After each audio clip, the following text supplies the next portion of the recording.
Hello everyone. Today we are going to see the first chapter in civics, which is modern democracy. We have already seen about forms of government. Under this, we have monarchy, dictatorship, and democracy. First, we are going to learn about monarchy. What is mean by monarchy? Ruled by a single person, a king or queen, who is the permanent head of state. The term is now used to refer to countries with hereditary rulers. This means that rule is passed down from parent to child. Hereditary monarchy is a form of government and succession of power in which the throne passes from one member of a ruling family to another member of the same family. A series of rulers from the same family would constitute a dynasty. Here, constitute means form a dynasty. Next, we are going to learn about dictatorship. So, what is mean by dictatorship? A government in which a single leader or party exercises absolute control over all citizens and every aspect of their lives. In most cases, this absolute power is exercised in a cruel way. In other words, a dictatorship is a form of government where one person or political party has the power to do whatever they want. The ruler is called a dictator. A leader takes control over the government and has total power. For example, Nazi Germany under Hitler. Next, we are going to learn about democracy. The word democracy literally means rule by the people. In other words, supreme power is given to the people and exercised by them directly or indirectly through a system of representation. So, democracy is a form of government in which the rulers are elected by the people. According to Abraham Lincoln, democracy is a government of the people, by the people, and for the people. Synopsis of the lesson. In this session, we are going to see the following topics. The first one is historic perspective. The second one is modern democracy, elected representative, rule of law, social democracy, and economic democracy. Now, look at this picture. Here, democracy is classified into two. The first one is representative and the other one is direct. Representative is further subdivided into presidential and parliamentary. Next, we are going to learn about introduction to the topic. Presidential and parliamentary form of government are two different systems of government which are available in all countries of the world. These two systems are for good governance and these two are efficient in their tasks. For example, presidential form of government is prevalent in countries like USA, France, Argentina, etc. and parliamentary form of government is prevalent in countries like India, UK, etc. To perform various functions, Government of India have three branches. Each have its own specific function and administration composed of executive branch, legislative branch and judiciary branch. Government of India, central or union government, is classified into three. The first one is executive, the second one is legislature or parliament, and the third one is judiciary.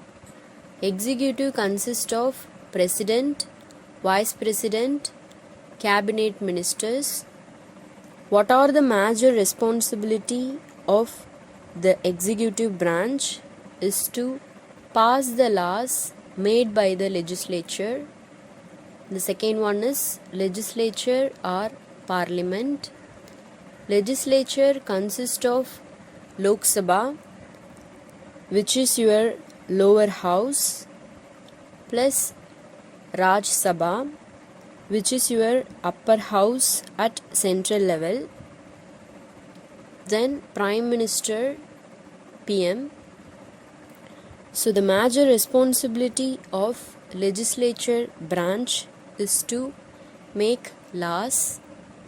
Judiciary consists of Supreme Court of India. So the major responsibility of judiciary branch is to solve conflicts between executive and legislature. The second one is other public related matters or conflicts.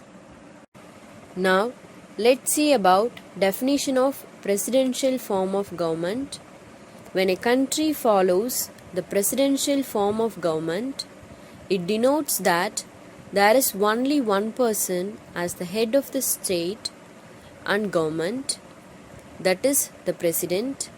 The election of the president is made directly by the citizens of the country or sometimes by the members of the electoral college for a fixed period. So, a presidential system is a system of government where a head of government is also head of state and leads an executive branch that is separate from the legislative branch. The United States, for example, has a presidential system. In presidential democracy, the voters elect the members of the executive branch separately from the legislative branch. Examples are United States, Argentina, France, and Kenya. Next, we are going to learn about definition of parliamentary form of government. Parliamentary form of government represents a system of democratic governance of a country wherein the executive branch is derived from the legislative body, that is the parliament. Here, the executive is divided into two parts: the head of the state, that is president, who is only the nominal executive, and the head of the government, that is prime minister, who is the real executive. So, a parliamentary system of government as prevalent in UK is a system of democratic governance of a state where the executive branch gets its democratic legitimacy from the legislature, which means parliament, and is also held accountable to that legislature. In a parliamentary system, the head of state is normally a different person from the head of government. In parliamentary democracy, the voters elect the members of parliament who then choose the prime minister, who is head of the executive branch. Examples are United Kingdom, Canada, Japan, and India. Now, let's see about presidential and parliamentary governments. The presidential relationship: voters elect the legislature and the chief executive, who is part of the executive branch. The legislature and executive are independent and co-equal. Then we have the parliamentary relationship. Here, voters elect the legislature. The chief executive is drawn from the legislature. Now, let's see about parliamentary versus presidential democracy. So, in parliamentary democracy, citizens will elect legislative, then legislative will select executive, whereas in presidential democracy, citizens will elect both the executive and legislative. Now, let's see about how the presidential form of democracy differs from parliamentary form of democracy. So, in this table, we have scope, presidential form of democracy and parliamentary form of democracy. The first scope is that election of president. In presidential form of democracy, it is directly by the people, whereas in parliamentary form of democracy, it is directly by the parliament, state legislative assemblies and legislative councils. The second scope is that powers of president. All powers vested in president. Here vested means entrusted in president, can even veto the enactments of the government. Here veto means a constitutional right to reject a decision. Enactment means the process of passing legislation, whereas in parliamentary form of democracy, limited powers is the national head of the nation. So here no veto powers. Third one, responsibility of the government. In presidential form of democracy, not responsible to the legislature, whereas in parliamentary form of democracy, responsible to the legislature. Fourth one, ministers. In presidential form of democracy, ministers are not members of the parliament, whereas in parliamentary form of democracy, ministers are members of the parliament. Fifth point, head of the cabinet. In presidential form of democracy, the president appoints secretaries who head the various departments of the government, whereas in parliamentary form of democracy, the prime minister is the head of the cabinet. And the sixth scope is that functioning of cabinet. In presidential form of democracy, the cabinet is only administrative in nature, whereas in parliamentary form of democracy, the cabinet enacts and executes the laws. Now, we are going to learn about historic perspective. So, what is mean by perspective? Perspective means viewpoint or outlook. The term democracy originates from the Greek words demos meaning people and kratos meaning power. So democracy means the government by the people. Prior to democracy, here prior means previous or earlier. Most of the countries of the world were ruled by the kings and all the powers were vested. Vested means assigned or entrusted in them, and the system was called monarchy. There the ruler was appointed on hereditary basis and was not answerable to the people for his policies.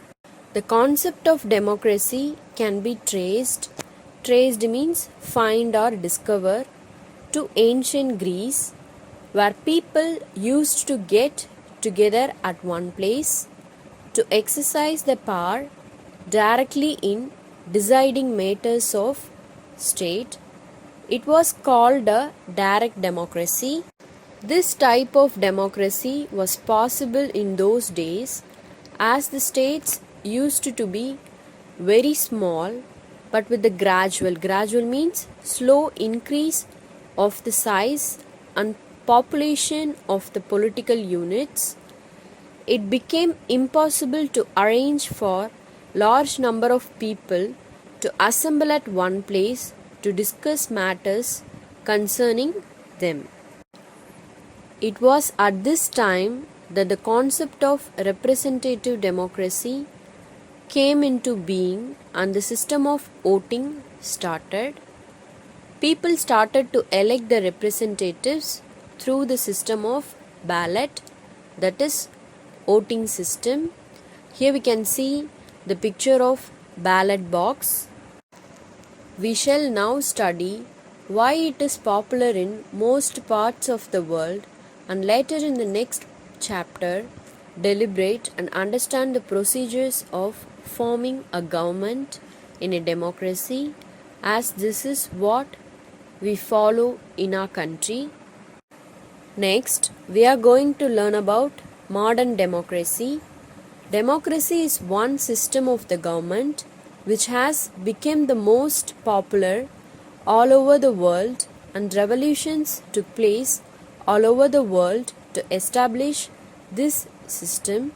In democracy, the sovereign, here the sovereign means a supreme ruler, power rests with people irrespective. Irrespective means regardless or not taking something into account of differences of religion, color, caste, gender, etc. Here, gender means either of the two sexes, like male and female.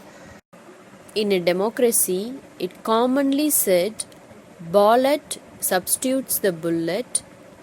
Why a democracy is commonly called as ballot substitutes the bullet? Why? Because it is the system where people can change the ruling power by means of voting out a government. Here, substitutes means alternates or replacements. Normally, every person who is an adult citizen of a country has the right to vote. This is known as one man, one vote, and also called universal adult franchise. This form of government is called democracy.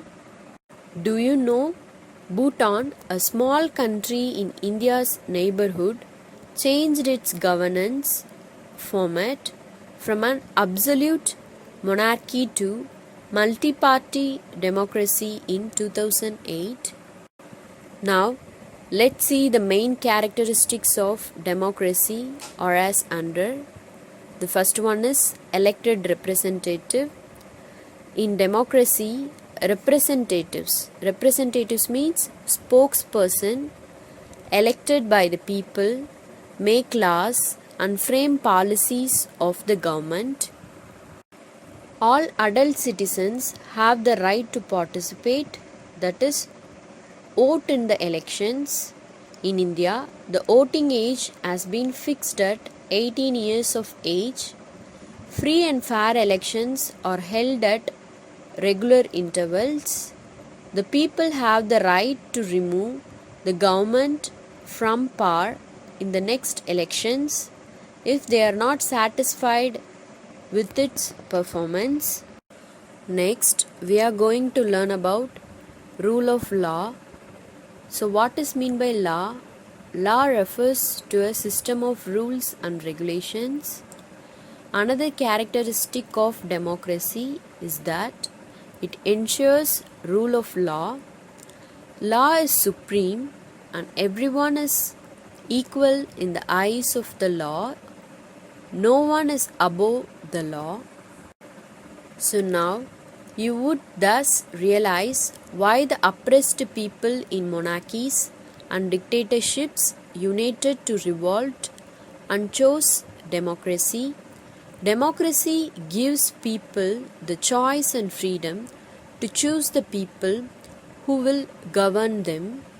It gives equal rights to the citizens, which helps in development of their personality. Many political leaders and visionaries felt that this is just political democracy or the political form of democracy. They have gone a step further and said that the actual fruit and benefit of democracy would only be achieved if people have equality in social status, is called social democracy, and equal opportunities to grow economically is called economic democracy.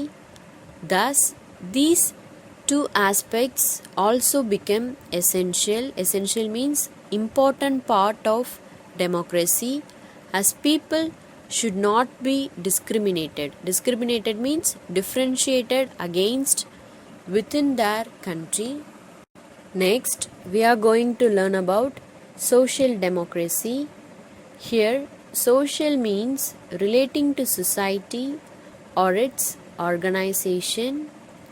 It means that all men and women should be treated equally and should have equal opportunities for development. No one should be discriminated, which means differentiated on the basis of religion, caste, race, or place of birth.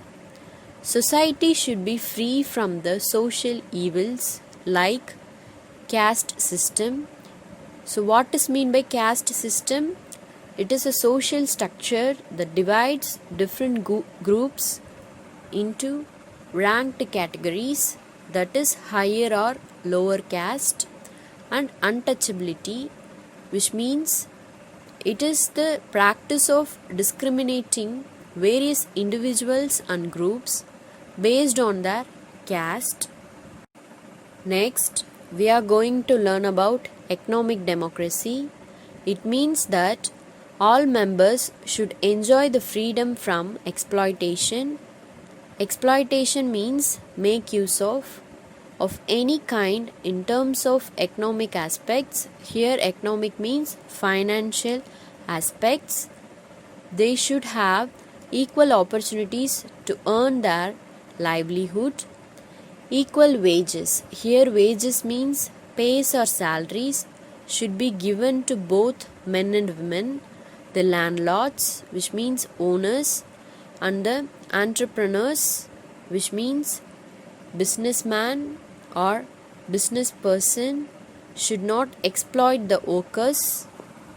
Do you know the Right of Children to Free and Compulsory Education Act 2009 is an act to provide free and compulsory education to all children between the age of 6 to 14 years. It was enacted by the Parliament in the 60th year of the Republic of India. I have enclosed the classwork instructions in the PDF. Kindly refer it. So now we have reached the end of this session. Thank you.